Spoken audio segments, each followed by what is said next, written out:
Each year we like to do engineering project design challenges with our students. We really wanted to make it relevant for the kids, and we noticed a lot of kids in this class were really into sports. They love the Chiefs, they love the Royals. Let's bring in all of the championships of the different sports that kids watch on TV and participate in, and let's bring that into our classroom and have our students take pieces of it to go through the design process to make engineering and sports come to life. They got to be in teams. They loved working with their teams, and that also helped them have to work through the process, learning how to communicate effectively with others. Where in the real world, what skills do they need to have to be successful? Whether they're working online, whether they're working in person, you have to be able to work with other people. They got to pick a team name, they picked a team color, they picked team logos, and so they had the buy-in from the beginning.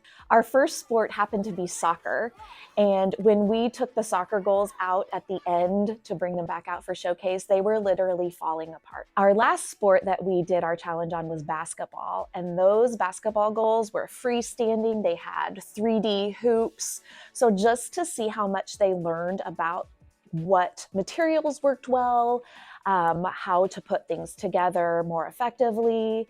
You could see the growth in their projects from beginning to end. So our students definitely needed to reflect on their projects as they went to test them.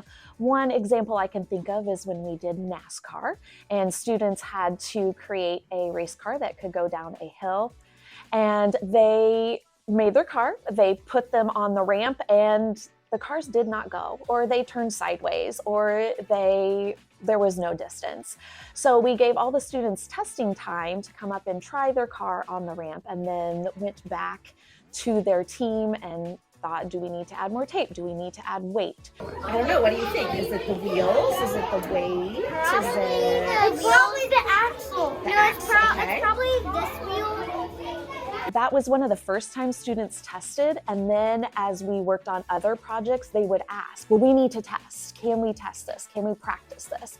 So they learned that their first attempt wasn't always going to be the successful attempt. They knew that they needed to go back and test and retry and fix to go back and have a more successful outcome. I'm always impressed by things that 6 and 7-year-olds can do.